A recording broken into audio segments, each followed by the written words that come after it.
I'm Jan Mittler-Lutz. I'm the Vice President of the Warren County Historical Society, and we welcome you here this evening. This has been 3 years in the making, and it has morphed more times than I can count. But we are so glad that all of you have come out this evening. We're sorry for the warmth. Hopefully, it's not bad right here if you'd all like to come up and speak. I am going to start tonight with the timeline of how Big Boys came to be. And it started with James Chaney driving home from Colorado on vacation. Can you imagine stopping in Wright City, Missouri and buying a restaurant? But that's what he did. He bought the Blue Moon from Mr. Fricky, and Mr. Fricky sold it immediately and then started working for Mr. Chaney. And that was 1924. We've had several buildings since then, and just so much have enjoyed all 4 iterations of what Big Boys became for so many of us. 100 years since the beginning. So let's take the timeline. In July of 1924, the James Big Boy Chaney renamed the Blue Moon, the Silver Moon restaurant to Big Boy, and that was his nickname. In February of 1945, the St. Louis Post-Dispatch reporter writes a story about Big Boys during the war. On that far island of New Guinea, when rations were low, a soldier had heard another soldier speak in awe of tones of the fried chicken that might be that moment sizzling at Big Boy's restaurant in Wright City, Missouri. I'd get $50 right now for a dinner at Big Boy's, that soldier said. $50 was a lot back then. That's when Big Boys was charging less than $2 for a family-style dinner. So in 1948, the Cheneys relocated Big Boys to the building that most of us remember. And they opened it during gas rationing, but they opened it right on Highway 40, and business was brisk even during the war. In 1962, the Cheneys decided it was time to retire. In 65, the restaurant reopened under the new ownership of Kurt Nathan, with Eddie and Lola Basile taking over the management. The restaurant was closed for 3 months. Most of you don't know, but Kurt also had an interior decorating business in St. Louis, so they closed the restaurant for 3 months so that they could remodel. And during that time, the mural was painted that most of you remember. And Jackie will be giving you some detail about that later. But after that 3-month period, Eddie and Lola took over. And I think Margaret's here tonight, and she remembers being hired by Papa. And those of us that worked at Big Boys called Kurt Papa. I think tonight is the first time I have ever used his first name. So, the New York Times featured Big Boys in 1965. There is a restaurant there just off the highway called Big Boys, and the table they set is scrumptious, to say the least. The service is both amicable and rapid. Minutes after the traveler arrives, the waitress will bring forward platters of chicken or ham, coleslaw with celery seed, hot string beans, cabbage, white beans, beets, potatoes, and applesauce. With such lavish fare, there is excellent cornbread and hot cloverleaf rolls. The cost of the complete meal for one person in 1965 was $2.50. The Big Boys served neither cocktails, wine, or beer, but great iced tea. And then, of course, we all know that changed during the Basiles. They started to serve beer and wine. In 1985, Ed Basile had a heart attack, and the Basiles sold the restaurant to the King family. In April 2005, the state and federal investigators closed the restaurant, leading to a permanent closure. In 2011, a sale was held by the city of Wright City to sell off the restaurant's assets. And for those of us that went, it was a very, very sad day. And also in 2011, the Copeland Bradshaw family opened Big Boys at Geraldine's a story that Janet and her husband, John, will talk about later. And they wanted to carry on the legacy of Big Boys for those in the community.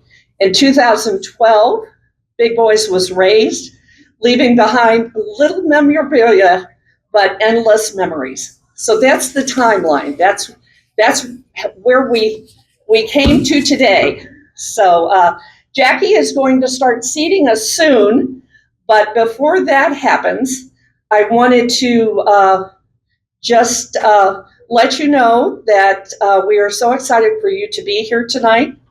And I wanted to share a fun fact with you. And a couple of those are that the restaurant could seat about 175 comfortably. And most weekends, most Sundays, we serve between 600 and 700 people. And the most we ever seated was 214. That's over 175. Mr. Bear from Sticks Bear and Fuller wanted to bring his employees out. So we closed the restaurant and we put 12 people at each 10 top, 10 people at each 8 top. And though they could seat comfortably, we could hardly serve them because we couldn't get to them. But that is the most we have sold. The quickest we ever served people was during Mizzou football games. They would arrive about 6 o'clock in the evening. If there was no overtime, that was not good for any of us. But they would come. We would serve about 400 people in 3.5 hours. And they all came at the same time. And so some had to wait for a while, and some were served right away. We want you to enjoy your dinner. These recipes are original recipes provided by the Cheneys, the Nathans, the Basiles, and the Kings families, with the Copeland Bradshaw family carrying on the Big Boys tradition.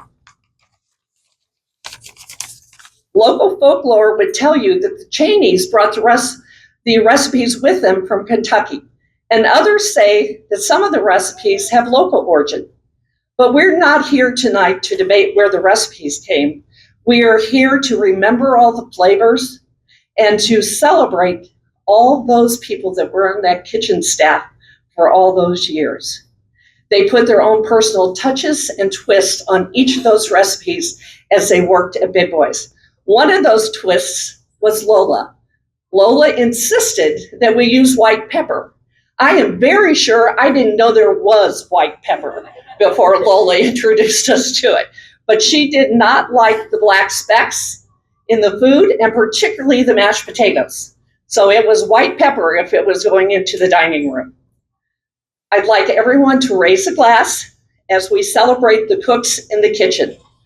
Mary Lee, Mrs. Woodhouse, Miss Wardy, Viola, Wilma, Bertie, Daisy Owens, and Daisy Wyatt, Eva, Miss Minnie, Rita, Jeanette, Lily, and Marie, and to Miss Evelyn, who passed away just a few weeks ago. We so wish you could be with us tonight. She was 94.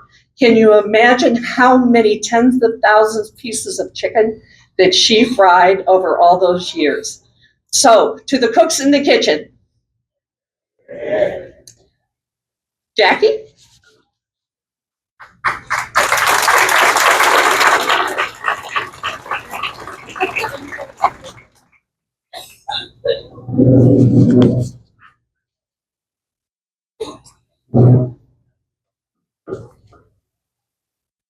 Let's bow for a moment of prayer, please. Thank you, Lord, for this opportunity to gather to celebrate Big Boys and the rich history it brought to Wright City. Thank you for the meal we are about to receive and the many hands who prepared it. In Jesus' name, amen. Amen.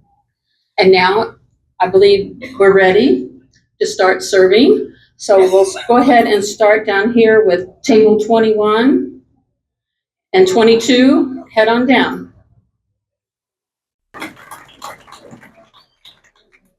We are going to try to keep this part to an hour, but we have many people that have been asked and have asked to tell a special story this evening. So we are going to do the best we can to get everybody through. I would again like to acknowledge the Warren County Historical Society. As I said, this was 3 years in the making, and we never gave up on it. We just kept changing it a little bit, and then somebody said, "You do realize it's 100 years?" And we said, "No, we had no idea." So it became very easy then to get a program together. I also want to acknowledge the committee that worked so very hard on this. Jackie, I don't know how you do what you do. It is unbelievable. Margaret Copeland Dixon was our guiding star. Where's Margaret? Margaret has the history, and it goes back to Papa. Papa hired her, so she had everything from Papa forward, and that was so helpful. Martha Graper is responsible for the program committee, and always a hard worker. And then if the society's volunteers and board members would stand up, please.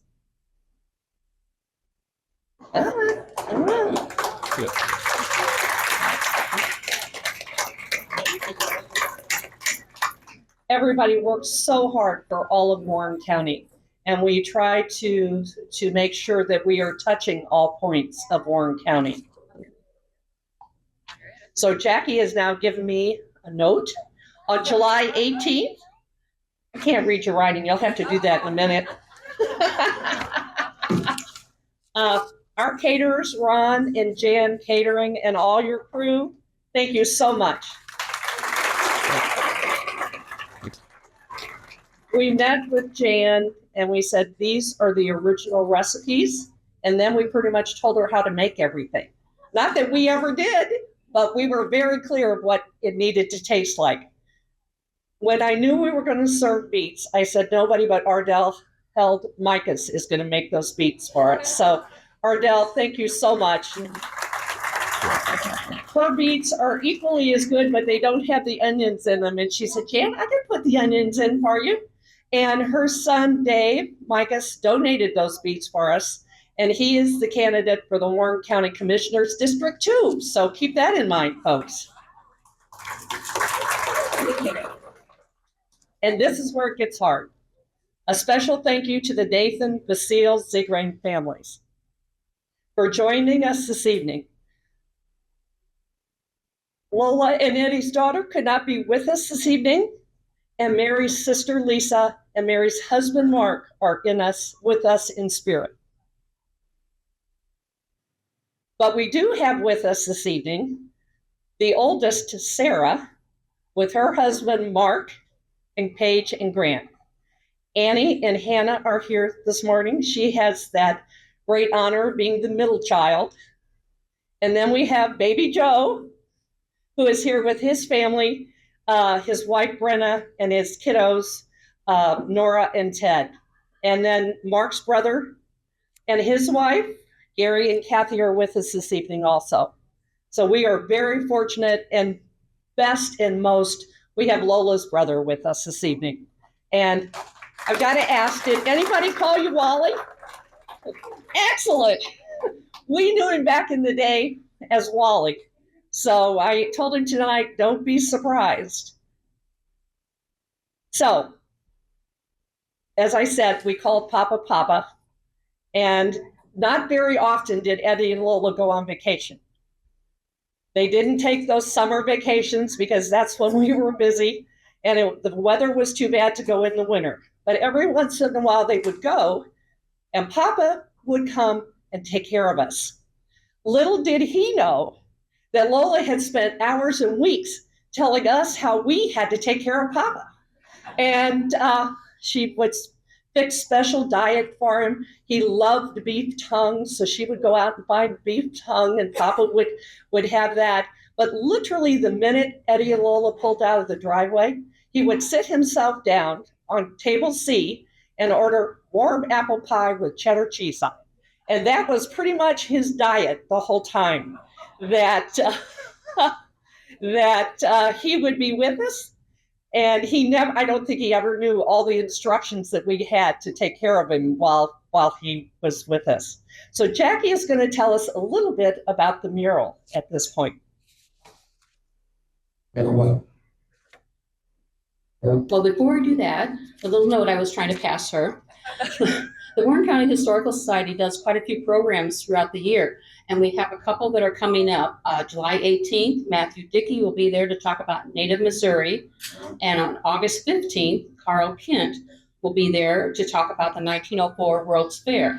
And these are all free programs that you're welcome to come and take part in and listen to. It's great to hear all the different history that we have going on in Warren County.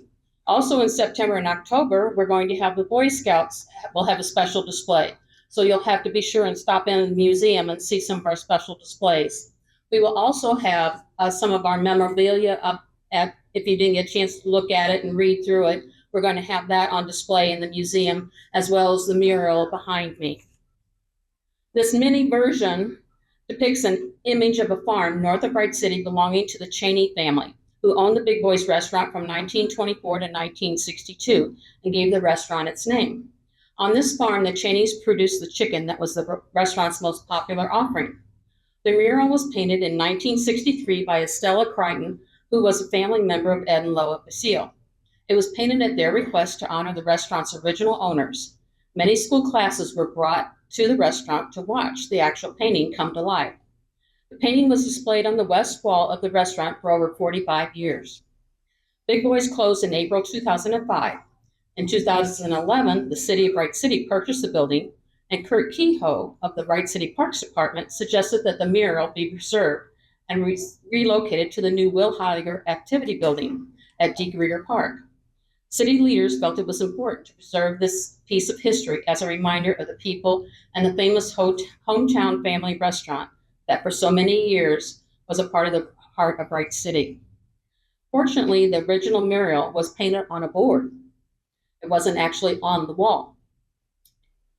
And the large team of people were able to move the whole painting in one piece out of the former restaurant and load it onto a huge flatbed trailer in one piece. It was then driven at an extremely slow pace down the 1 mile of service road to Deke Rieger Park, where it was carefully unloaded, hung, and framed on the east wall of the activity building. So there's a little bit of history about part of Wright City.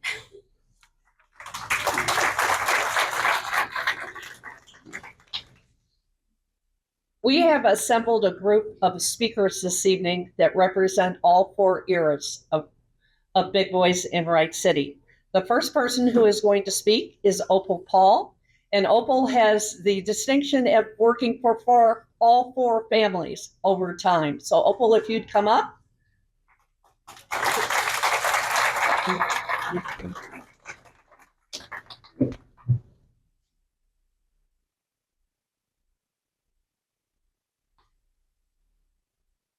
Hello, everyone. I graduated from Wright City in 1961. So my first job was working for the Cheneys. We went ahead and called them Miss Irma and Emery. Irma was the boss. She was the boss, period. and Emery said very little. Okay. Weekends, we had stations. That is where we stayed at all times by our station. We had a chair by each station.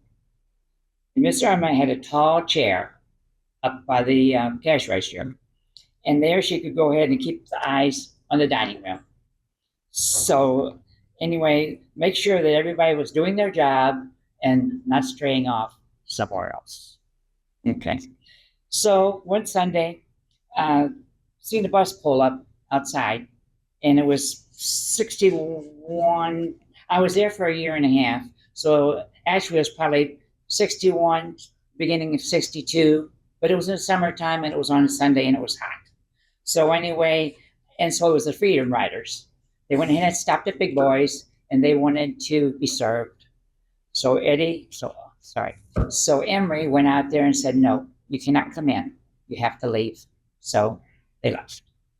Okay. So then in 1970 to 78, I worked for Eddie and Lola Basile. Oh, I was going to tell you a little something else. And so anyway, I had worked all day, and it was cold day, and what I made was a quarter for that day. Now we only got paid $1.50 a day, so 50 cents of that went for food. So anyway, I said, well, I remember what I did with my quarter. I went ahead and put it in the jukebox. It was Christmas, and played "Rock Around the Christmas Tree" by Brenda Lee. I'll never forget that. And so then in 1970 to 78, I went to work for Eddie and Lola Basile. They truly spoiled us. Eddie would go to the bakery and get donuts for us. And some of you girls can remember, I know. And on several occasions, Eddie and Lola took us girls with our husbands to some nice restaurants and took us out to eat.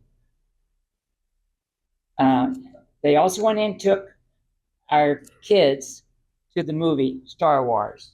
Now, Eddie did this on his own, and he had some helpers with him or whatever to watch the kids, because I think there was about 10 kids, Mark said. So my son still talks about that today, what Eddie did back then. Another day, I was late for getting Mark picked up from school, so Mark calls Eddie. And so Eddie said, stay there. I'll be right there to pick you up. And that's exactly what he did. You know what I mean? So anyway, and so they were very, very good to us. And,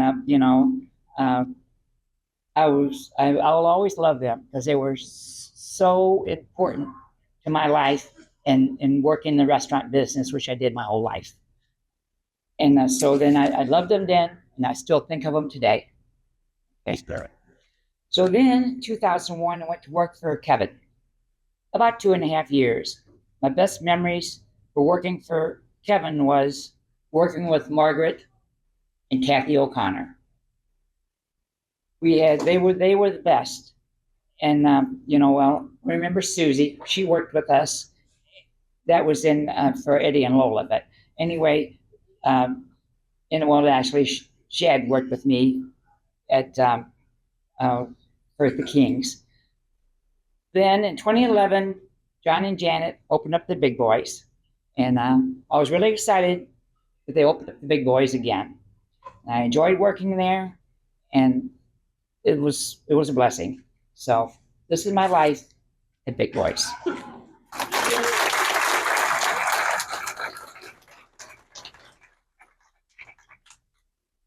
So this story is for Margaret and for Opal and for Susie and for everybody that worked during the day. Eddie prided himself on taking the Wall Street Journal. And he would sit at the head of table 11. We would set up the dining room, and then we would have just about 20 minutes to eat before we would open the doors for business. And we would get some food, we'd sit down, and Eddie would start reading out loud to us some particular article that he thought we had to know about. And we'd all watch each other looking around to see who had the least amount of food on the plate, because that was going to be the first person to sneak away from the table, leaving at least one person there with Eddie reading the Wall Street Journal until we finally said, Eddie, there are people waiting to be served. So we loved that. He was always trying to make us better in any way that he could. Our next speaker is Sarah Zagregan-Koronecki.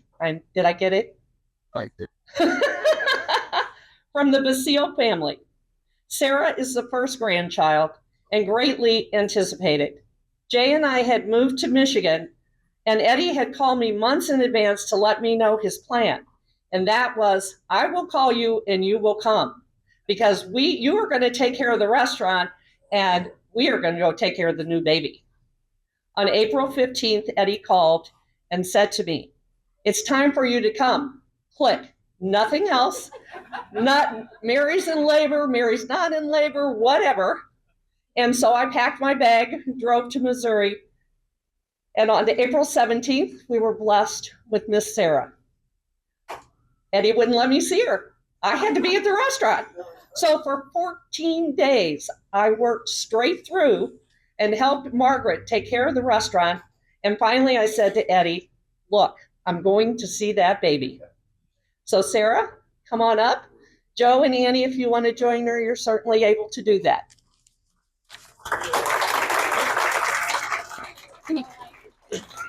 No. Thanks, Jan. Well, Jan did a lot of the introductions already. My name is Sarah Zarnicki, so really close. I'm the oldest grandchild of Eddie and Lola Basile, or as I referred to them, Mama and Papa. My sister is Anne. My brother is Joe. They have their families here. I am just really excited to be here tonight and meet so many different people that my grandparents were part of their lives and learn all of these different things. I can't believe it's 100 years. It doesn't feel like that. So to put things into perspective, my mother, Mary, and my father, Mark, were married in 1975, and I was born in 1980. So when my grandparents sold Big Boys, I was just 5 years old. But even in my young age, Big Boys was a part of a lot of my childhood memories.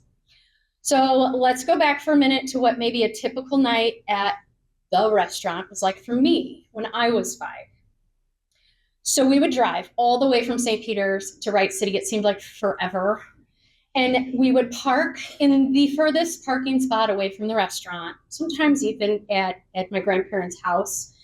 And we were never really allowed to park up front because that was for the customers.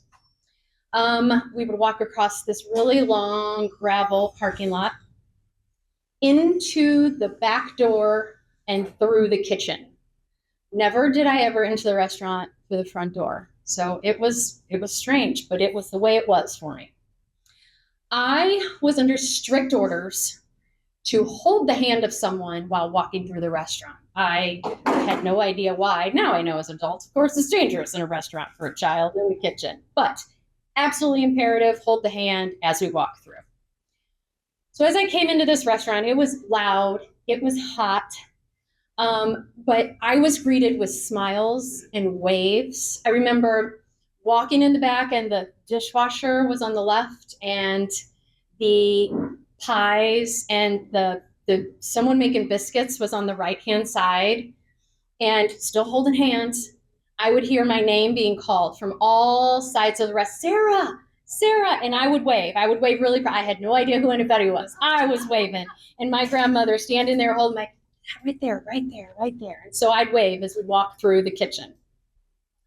So as kind of scary as it was at that point though that smell of the fried chicken would kind of hit me, and I'd be like, oh, I'm so hungry. It smells so good. I knew it was coming.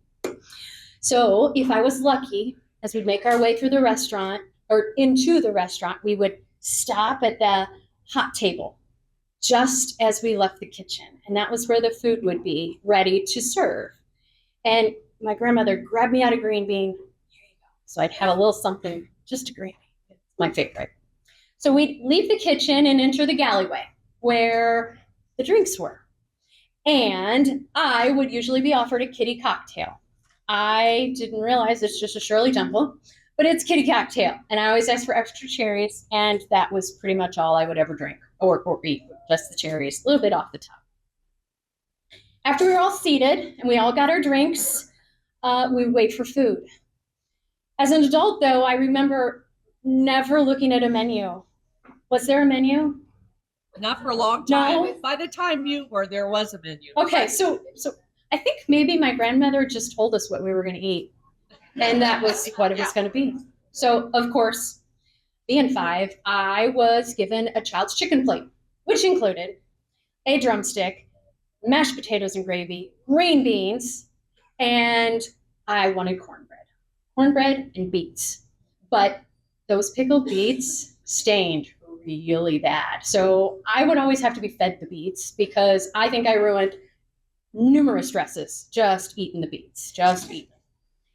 So my favorite part of the whole meal even at 5, were the green beans. And I'm not sure who did the green beans tonight, but you nailed them. You nailed the green beans. And I've been looking forward to those green beans for really long. So amazing job. But my mother used to try to trick me at home, and she would tell me, Sarah, have the green beans. They're big boys green beans. I got them. I got them from Mama and Papa. I could tell one bite, and I knew they were canned green beans because I could tell. I could tell. So when we were finished eating, the very best part of the night came along, and that was the candy counter. I was escorted to the candy counter to pick out one package of Smarties if Mama took me, but I could pick out anything I wanted if Papa took me. And I very vividly remember having to put back a chocolate bar because he got caught. So Smarties it was. Smarties it was. So when our gathering was always over, we said our goodbyes. We exited the same way we came in, through the kitchen, but we were full and we were happy, and we had a really long drive home. So my grandparents, they loved being a part of Wright City. They loved Big Boy's restaurant. Big Boy's restaurant was part of my family. They loved the small town community, and they were proud of their successful business. And as I grew older, I began to realize that so many other people had fond memories of Big Boys just like me. Big Boys was part of their family memories and their stories. And they made people feel like they were part of something big at that restaurant. And who would have thought having a restaurant in the little town of Wright City would have such huge, giant impact on so many people and so many people's lives. So I hope I'm able to do the same. And thank you so much for sharing and being a part of their story. Thank you, Sarah. Well, if I wasn't going to cry before, there's just no problem there. I'm going to cry at some point. I have to tell a Mary story because I'm sure she wouldn't want me to. There was a time that Big Boy served almost 1,000 dinners on Thanksgiving, and that meant turning the entire kitchen over for that week to menu items that we didn't ordinarily serve. And that meant that Lola would be in the kitchen all week. I would pick up special bread from the city to make the corn, to make the dressing. Mr. Parks would come and bone all the turkeys so that we would then tie them up and they could be sliced. I mean, it was a big deal. Mary was a waitress at Big Boy's, and she had one perk, being the owner's daughter. She got to serve on tables 4 and 15, which were closest to the kitchen. That was it. That was her only perk. She had to do everything else that we did. And we had pumpkin pie. And Mary was at table 15. Everybody had eaten dinner. She was serving pumpkin pie. And the woman she was serving to, the same time she started to serve, this woman leaned forward to talk to her daughter across the pie table. The pie slipped off between the woman's dress and her back. And what did she do? She sat straight up. So she then smashed the pumpkin pie. And of course, Eddie and Lola paid for the dry cleaning bill. Mary was done for the rest of the day. They had to finally just send her home. But we never let her live it down. Absolutely not. We would, every time pumpkin pie would roll out, we would remind her of her accident. The other thing, and I think Karen Gerando might have been there, when Mary went on her first date with Mark, we sat across the street so we could check him out. And we were sitting in Kathy Graper's yard, and he pulled up and, of course, used the front door, and nobody used the front door. Much like you went into the back of the restaurant, we went into Eddie and Lola's house from the back. We sat there, and Mary was just horrified. But we checked him out. We gave him the thumbs up. And so many years later, they were married and had a wonderful life. Matt Lowry couldn't be with us this evening, but he had a very special story to share. One time, Eddie asked him what he wanted to do. And Matt said, I want to be in the food business. I want to be a chef. And he told Jackie that really was just a mention in passing to Eddie. And the next time Eddie saw him, he had bought him a chef's knife, a Hinkle chef's knife, which in the day was a great brand. And Matt still had that knife today. And he wanted to share that, but we wanted to share it also.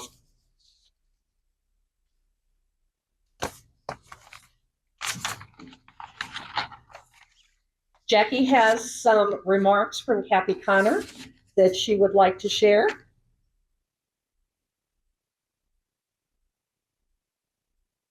I need to share one of my big boy stories.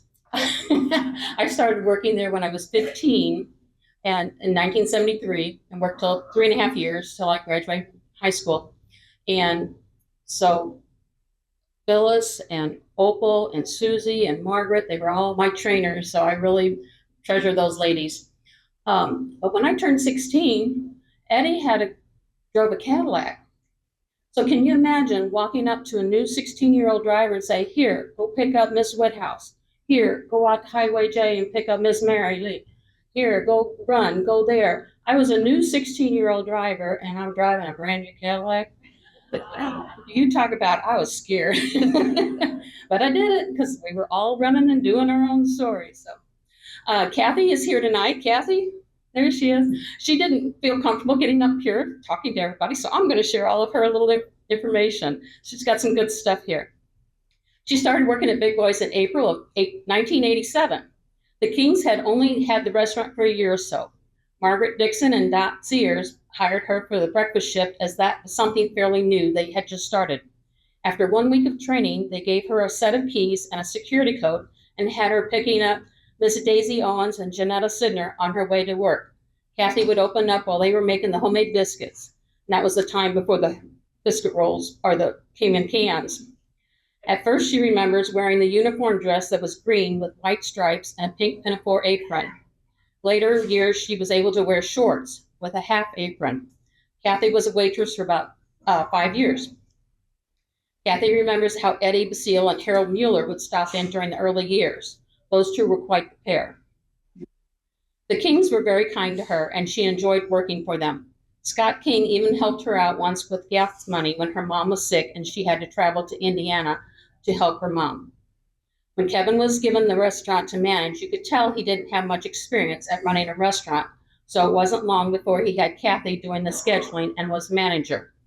She remembers Kevin being quite shy but always friendly to all. One story about Kevin that she recalled well was from the employee Christmas party.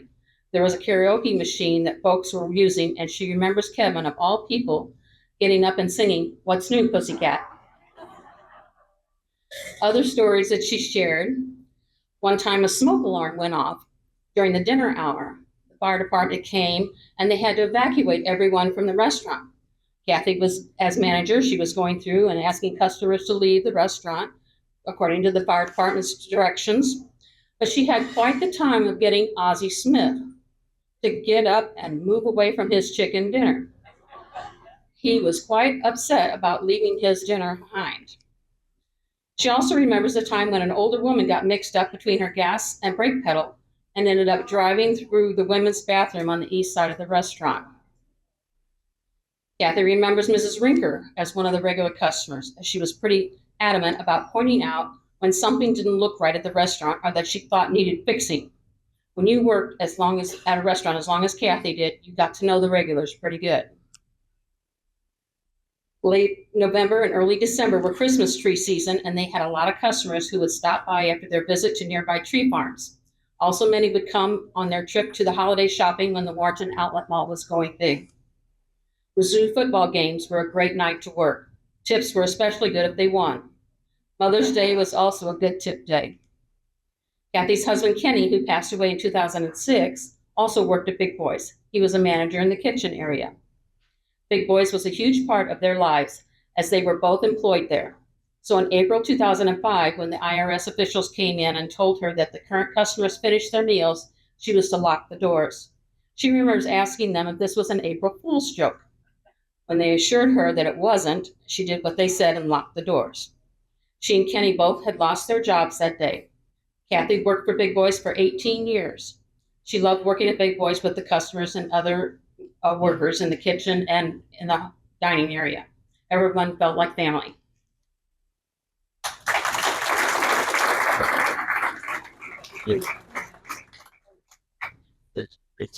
I'd like for Janet. I'm doing the Jubilee. Oh, let's do it here. Okay. I moved it on. Okay. Janet and John Bradshaw, Copeland Bradshaw. I think most of the Copeland girls and their daughters or sons worked at Big Boys over time, and they opened Big Boys at Geraldine. So come on up. Thank you. My name is Janet Bradshaw. This is my husband, John Bradshaw. And yes, we did try to bring back the Big Boys back to life. I'm one of 11 children, and all of us worked at Big Boys except one sister.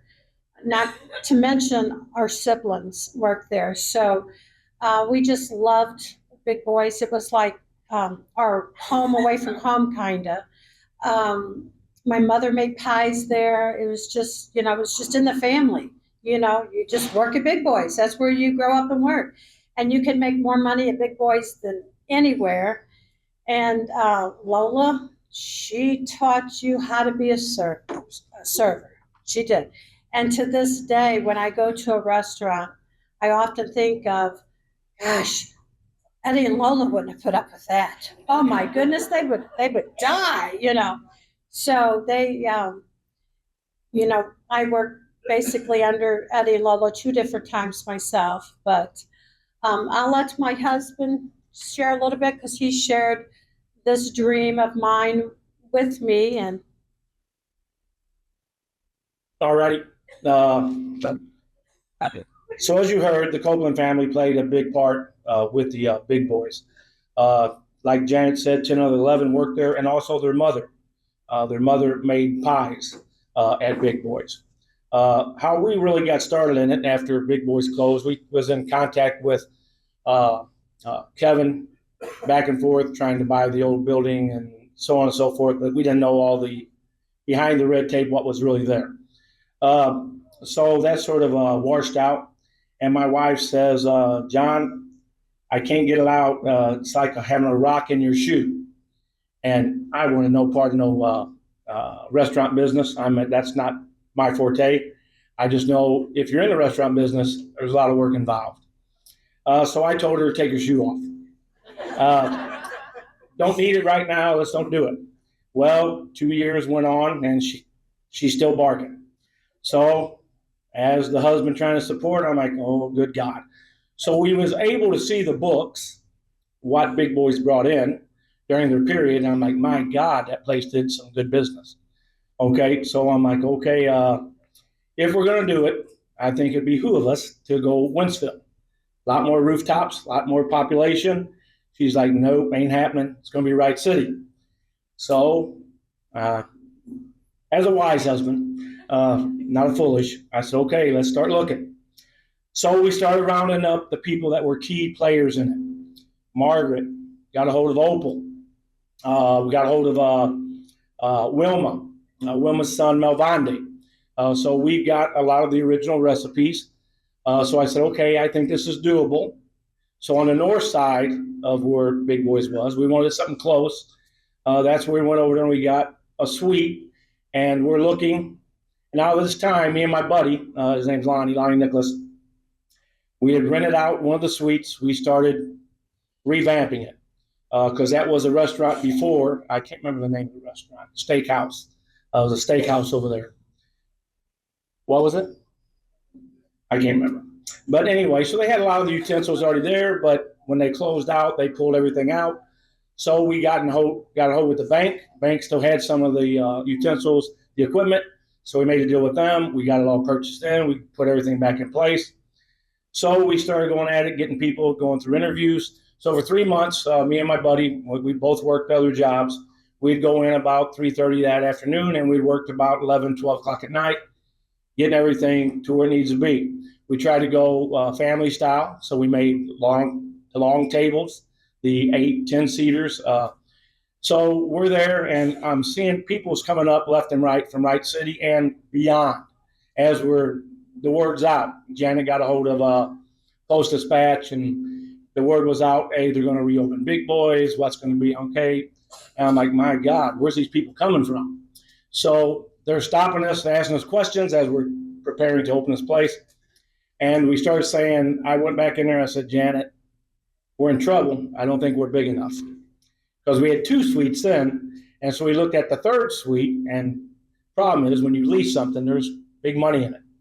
So I'm like, I don't think we're going to be big enough. We need to have a banquet room. If we don't have a banquet room, I think we'll fail really quick. So we called them up, said, okay, listen, we want this third suite. So hired someone come in, knock out the wall. So we had 1 full banquet room. We was capable of seating 225 people. So we went out there and opened up. We opened up in October 17th, 2011. Before we opened, the Friday night before we opened, we sent out several invitations to about 100 people. Said, please come try our food, rate us, tell us what you think, because we want to be as close as we possibly could. So people come in, every one of them said, you nailed it. We had our neighbor come in, she painted, Ginger German was her name. She painted the mural. We had the mural in the new replica of it, but in the restaurant. So we try to do everything the right way. Anybody that worked with Wilma, bless her soul, she was a piece. Okay, I never knew what color her hair was going to be, but she told us the way it was going to be, how it would work, and she was pretty set in her ways, but she knew what she was doing. So we got the recipes. We believe we had the food down and the decor down to a T. We treated the people the way they needed to be treated. Me and the wife for 2.5 years didn't receive a paycheck. The money we was bringing in, we're like, we got to get bigger. Like you heard earlier on Mother's Day, it was nothing. I'm like, we had a Mother's Day, we ran $18,000 in one day. And I'm like, my God, where's these people coming from? On our grand opening day, we had a gentleman come all the way over from Festus, and I served him. You know, I'm not a server, but when I wanted to talk to people as they was coming in, I said, oh, so you from Wright City? No. I'm from Festus. I said, my Lord, what brings you all the way over here? I read the article in the Post Dispatch. There's no way. We used to come over here from Festus with my parents to eat Big Boys. I wanted to see how close you got to it. So he came over. I sat there and let him eat his meal, come back to him. After he ate, he looked at me, gave me 2 thumbs up, and said, I'd be back. So it's a shame. We went out on a limb, trying to make it work. We had a good run for about a year and a half. And then people stopped coming in, like the locals. We had a lot of returns. Andy, Janie. They was very love you. They come in quite often. Some of y'all I recognize came in quite often. But once again, you got to have them regulars coming in. So we try to get creative. We put in a lunch special, $8.50, all you can eat, buffet line with the drink. And we're like, that's got to bring somebody in. Well, the workers liked it. They come in. Not our workers, but people local. They would like it. Pretty good meal. But times started getting hard. We hit in the 2014. We had 5 Sundays that we had to close down due to weather, severe weather. Now our Sunday was our go-to day. If we had a rough week, that's okay. Hey, we'll be okay. Sunday will pick us up. We'll do our ring, and that'll get us through the next week. But me and Janet was this whole time getting into our own pockets, and that's not smart business. But we had a lot of people that we knew was depending on a job, and we tried to make it work. So it was in April when I'd come in during my lunch hour, just make sure everything was running good, everything's good, need anything. And I had to break the news to her. I said, Jay, we can't do it no longer. We're too deep in our own pockets now. And the workers we had, I believe we had about 31 employees, cooks, busboys, a lot of people from the community. And when I came to news, they just started crying. And it hurt us. Because we knew that we was part of their lives. You become a family at that point. 2.5 years, you can become pretty close with people. Opal. We always talked.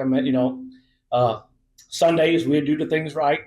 Sundays was church day. You was home for the church crowd, so we'd play our church music during that day. We'd hold morning prayer before I'd go to church, just to make sure that God bless us, bless the workers, let the people flow in today. That'd be a good experience. But we did have people. Just to give you a quick story, me and Janet took a weekend off to go visit grandchildren in Cape Girardeau. So Susie was in there on this day, and this lady was in a senior citizens home, and she got out, and so she was 80 plus, and so her kids took her. They asked her, "Where'd you want to go eat?" She said, "I heard Big Boys is open." So that's where they came. Well, Susie calls. Apparently, I guess the husband of the woman, they ate, had a good meal. But when you come out of the restaurant, he was pushing her. I guess the wheels got caught in the concrete, and she flung out of the wheelchair. Cindy calls, or Susie calls, said they're calling it a air medevac for her. I'm like, oh my God, no. I'm worried about the lady now. Who cares about the chicken? But it was just one of them things. Another story of how people really related to what this community had. Okay, it was really a part of a lot of y'all that's here, but I wasn't part of that time, but I seen how it affected so many, and I was just blessed to be part of seeing how it revamped people. For if 2.5 years is short term, but it did revamp them. We had several of the workers who are here tonight that worked with us. Patty, our daughter Angie, Susie, Margaret. And Margaret was key to all this. She was our backbone. Margaret knew what she was doing. She had it to a T. But I do want to say thank you for having us, just to share our story. I'm glad to be part of it, even though I did not want no part of that rocking that shoe. But it was all a learning experience, and you was blessed to have such a iconic part of your lives. Oh, and one other thing, we are blessed today.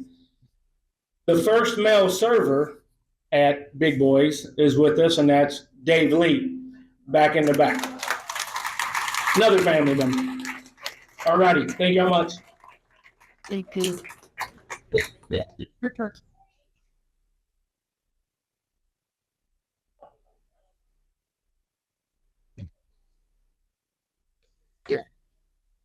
Did you know that there was a jingle written about Big Boys?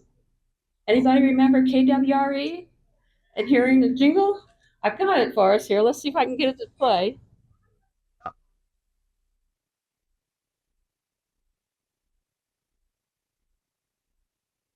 Where chicken tomatoes, Big Boys restaurant. It's got their stuff and their tails and act so long. It's delicious. It's the one. It's Big Boys Fried Chicken, one of a kind. And it's right on I-70 in Wright City. Open 7 days a week with daily specials and great home cooking. Satisfied that hungry chicken tomatoes, Big Boys restaurant. Right City, Missouri.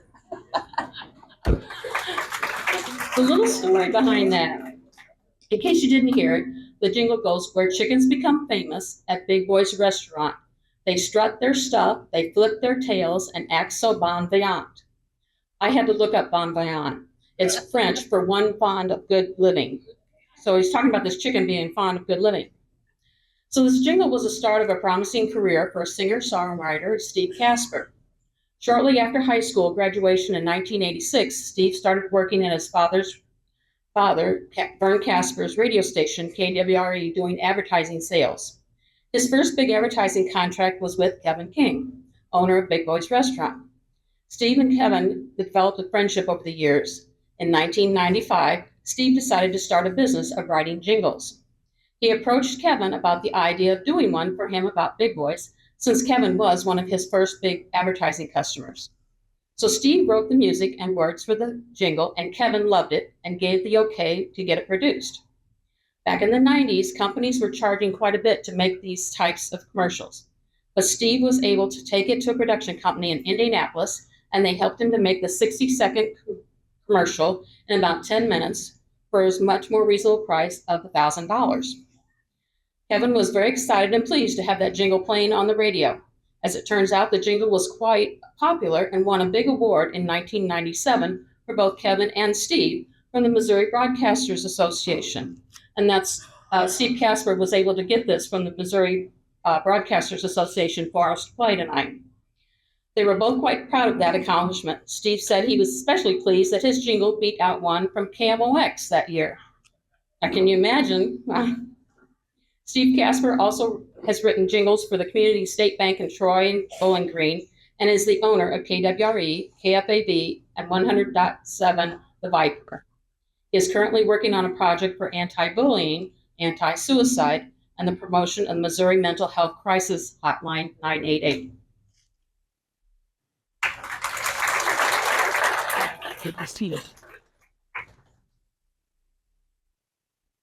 And I get to share some of the famous people who stopped in at Big Boys.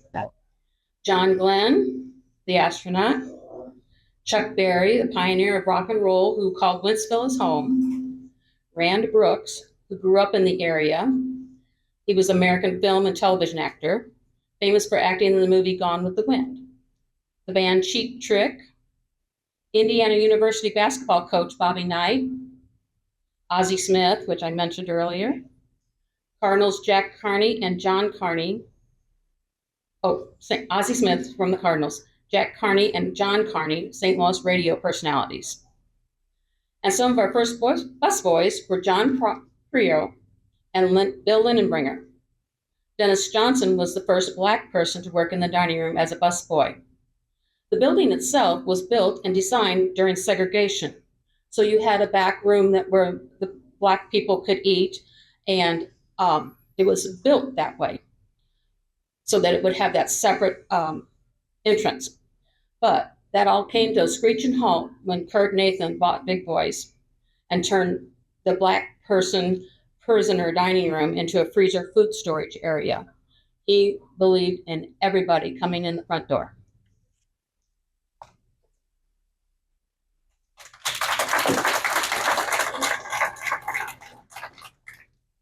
One of the staples at Big Boys for several years was Phyllis Paul.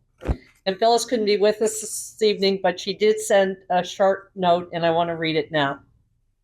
I was almost 16 years old when I went to work for Kurt Papa Nathan and his wife Evelyn, and then met Papa's brother Willie and his wife Ilsa. At the time, the menu was chicken or ham, family style. I worked weekends until I graduated, and then full-time. And then I met Lola and Eddie. For years, for 24 and a half years approximately, and I drove Mary and Lisa to school at St. Mary's Academy in O'Fallon for several years. And I cannot tell you how many people I heard tonight had the chore of driving Mary and Lisa around wherever they went. It was amazing. Eddie and Lola gave me my bridal shower when I got married in 1967. In 1969, they gave me my first baby shower for my son, Sean. They gave me my wedding dinner for families and wedding party at the restaurant in front of the big mural. They treated me very well, and I met so many great people, from the kitchen staff to the dishwashers and busboys to many, many waitresses. So that's from Phyllis. during what Sarah's pardon? No, but we can. Okay. Anybody that worked for Cheney's besides Opal, please raise their hand. Okay, awesome. Great. I understand that Emery was the crabby one and Ray was the nice one, but that's that's all I heard over the years. And who worked for the Basiles and the Nathans? Stand up. Come on. Great. The work with the Uh-huh. Yeah. Absolutely. And then who worked for the King family? Yeah. That's awesome. Thank you all so much. There are so many more stories to be told. Lola helped to raise so many of us. She was a stern taskmaster when it came to the dining room. And if you ever tried to go back to the kitchen empty-handed, Lola would turn you physically around and tell you to go find something that needed to go back to the kitchen. And as Opal shared, at the very same time, anytime any of our children came to Big Boys for any reason, it was Lola that greeted them, and it was Lola that was with them the whole time that they were there. Opal left out part of the story about going to the movies, and that's one of the kids stepped on a ketchup container, and it shot all over Eddie's pants. So he was not pleased about that piece. And Eddie continually loaned money to the staff with every faith that he would be repaid. He never kept track of it, but he would always make me keep track of when they paid him back. And it wasn't because he wanted to know who was paying him back. It was so he could go talk to them and make sure they were not shorting themselves and paying him too much, and they needed more of the money for themselves. When you hear of customer service and that the customer always comes first, certainly for the Basile family, that was the motto. There was one time when two gentlemen of different parties came in. They each had a camel coat. The first man left, took the wrong coat. Happened that the second man's keys were in the first man's coat. Eddie didn't panic at all, got his Cadillac, drove to St. Louis, got the keys, came back, and Lola had taken care of that family, had invited them into her home so that so everybody else could go home and they could close the restaurant. But that was just one example. Is there anybody here that has a story that they would just love to share about any era of Big Boys?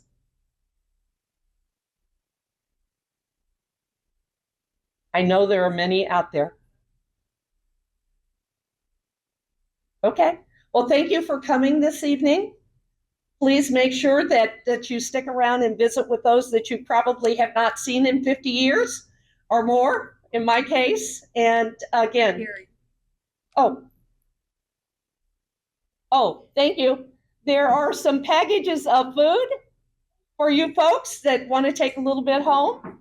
And Gary, though he is helping tonight, certainly worked at Big Boys and for Eddie and Lola for many years. So and Copeland family. I did not name your mother as working at Big Boys. I am so sorry. She made great pies. I'm not sure that she could hold a candle to Mary Lee, but they were good. So anybody else? Thank you to the Nathans and the Basiles and the Zigrains. Your family has meant so much to me and my family for so many years. Come up so we can hear you. Everybody, wedding showers or baby showers or whatever. It's